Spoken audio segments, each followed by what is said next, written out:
Hi, hello. So for this video, I'm going to continue to what we left previously, which is what I said. In order for you to manage your anxiety, manage your depression, we need to break the chain, right? So we already talked about exercising. So now we're going to the second point, which is break the chain. So what I mean by that? So normally, when you have anxiety or you have depression, you are tend to sleep all day long, right? So you wake up and then you feel like, I just want to lie down again, right? And then it continues from day to day, right? So that's what happened to me. 3 months I've been like living in my bedroom. I don't want to go out, right? So now we need to break those chains. So what I mean, because of your body and your mind is so used to the anxious feeling, so used to the depressed feeling, right? So now you need to break the chain. Sometimes most of the people, because of you are giving the full attention to your anxiety and depression, when the feeling is not there for a day, you'll be like looking for it. What I mean, you'll be feel like, how come I don't have any anxiety today? How come I don't feel depressed today?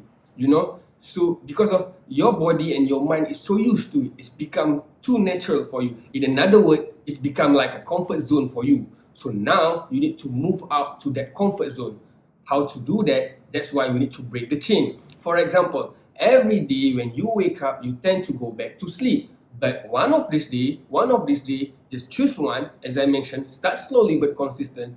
Just choose one of the day, right? When you wake up, you straight away go to the toilet, take a bath, change a nice clothes, look in the mirror, right? And then just say like, oh, I look good today. So because of when you said that, so this is positive behavior. So like what I always say, because for me, positive thinking doesn't work. Because of when you have a depression, when you have anxiety, like I said, it's like you have a shield, right? If you shield, people can say anything, but it just doesn't work. So how I counter that is by doing positive behavior, right? So for me, positive behavior will lead to positive thought. So when you do that, that's a positive behavior, right? You wake up, you wear a nice clothes and all, you look in the mirror, you feel good, right? And then with that positive behavior, it will bring positive thought. So now, out of 7 days, one day you already break the chain, right? So you start slowly, right? So maybe just one day for a week, and then you increase it 2 days for a week, right? And then suddenly it become 5 days in a week, and then you just get better and you know how to manage your anxiety and depression, right? So as for me, what I did was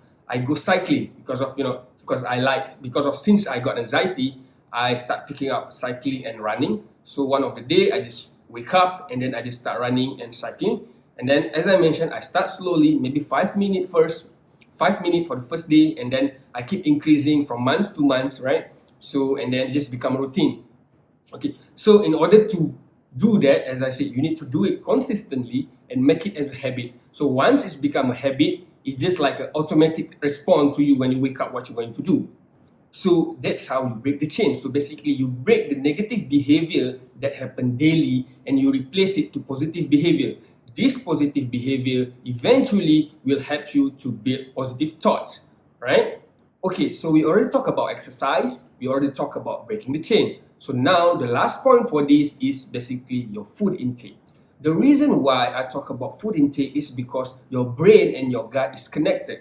Okay, so since we have anxiety, we have depression, I believe you already know that one of the reasons is because of we have a low serotonin level in our brain. So this neurotransmitter that produce serotonin in our brain, they also find out in our guts. So the same neurotransmitter producing serotonin in our guts as well. That's number one.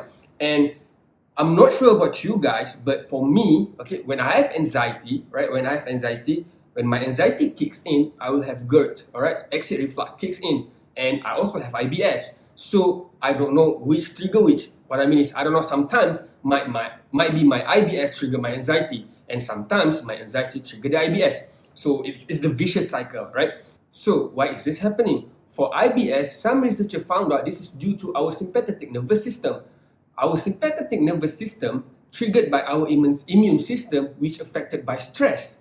For GERD and acid reflux, okay, so this is due to the high level of anxiety. High level of anxiety will increase the production of acid in our stomach. Okay, so that's the relation that some researchers found out between GERD, IBS, and anxiety. So as for me, I got a package for everything. So hence why I believe we need to take care of our food intake, right? So For me, I don't have any things like, don't eat this, don't eat that. For me, as long as it's a balanced meal, it's a balanced diet, as long as your body got all the vitamins needed, then I believe it'll be fine. Okay, so that's all for today. So next video, I'm gonna talk about how to make all of this as habits. So by that, thank you very much. Thank you very much for watching this video. Okay, please go follow my Instagram, like my Facebook page, anxietyandme.my, or you can email me at hello@anxietyandme.my. Okay, so stay strong, be consistent, and I believe eventually you'll be able to manage it.